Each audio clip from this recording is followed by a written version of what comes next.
Proklamasi penyerahan kedaulatan yang penuh dan nyata kepada bangsa Indonesia. Sejarah seringkali hanya menyisakan ruang bagi mereka yang berdiri di bawah lampu sorot.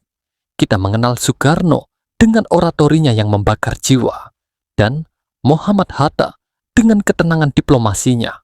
Namun, jauh di selasar gelap sejarah, ada satu nama yang getarannya terasa hingga ke fondasi bangsa, meski namanya sempat coba dihapus dari ingatan kolektif. Ya, ia adalah Tan Malaka. Ia bukan sekadar pejuang, ia adalah Bapak Republik. Namun ironisnya, ia adalah arsitek yang dilarang masuk ke dalam rumah yang ia rancang sendiri. Lahir di Pandam Gadang, Sumatera Barat, 1897, Ibrahim Datuk Sultan Malaka, atau biasa kita kenal Tan Malaka, membawa kegelisahan yang melampaui batas samudera. Saat tokoh-tokoh pergerakan lain masih berdiskusi tentang otonomi di bawah payung Belanda, Tan Malaka sudah melompat jauh ke depan. Tahun 1925, 2 dekade sebelum proklamasi, ia menulis Naar de Republik Indonesia.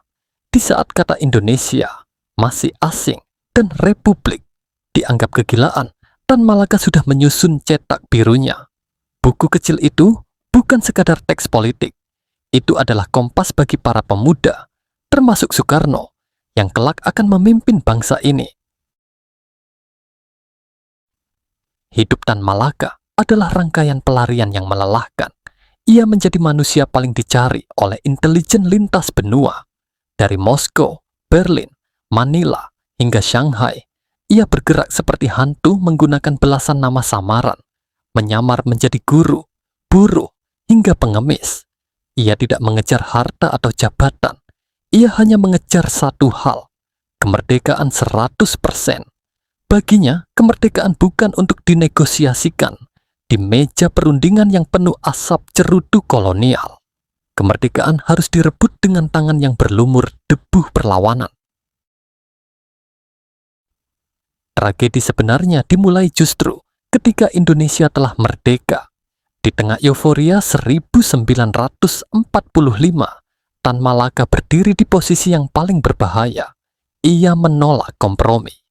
Ketika Syahrir dan Hatta memilih jalur diplomasi untuk mendapat pengakuan internasional, Tan Malaka berteriak lantang, "Tuan-tuan, kita tidak meminta kemerdekaan, kita memilikinya."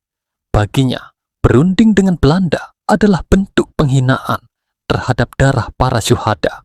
Sikap keras kepala ini membuatnya menjadi duri dalam daging bagi pemerintahan yang baru seumur jagung.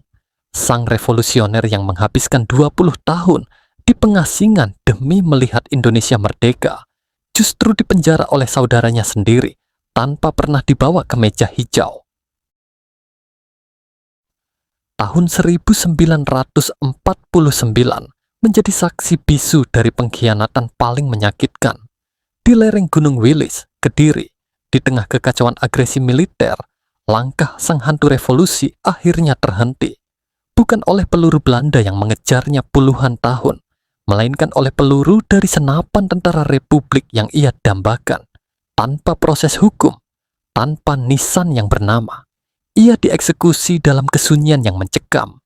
Seorang pria yang telah memberikan seluruh hidupnya untuk sebuah gagasan tentang bangsa, mati di tangan bangsa itu sendiri karena ia dianggap terlalu jujur dan terlalu berani. Tahun 1963, negara memang akhirnya memberikan gelar pahlawan nasional. Namun, luka sejarah itu tetap menganga. Kisah Tan Malaka adalah pengingat yang pahit bahwa dalam politik, kebenaran seringkali harus kalah oleh stabilitas. Dan idealisme seringkali dianggap sebagai ancaman bagi mereka yang sudah nyaman di kursi kekuasaan. Hari ini, ketika kita menghirup udara kemerdekaan, kita harus bertanya pada diri sendiri, apakah kita sudah benar-benar merdeka 100%? Atau kita hanya mewarisi republik yang masih takut pada pemikiran-pemikiran besar dan jujur seperti miliknya? Tan Malaka mungkin telah tiada, namun ia tetap menjadi nurani yang gelisah. Bagi Indonesia sebuah bayangan yang akan selalu mengikuti kemanapun Republik ini melangkah.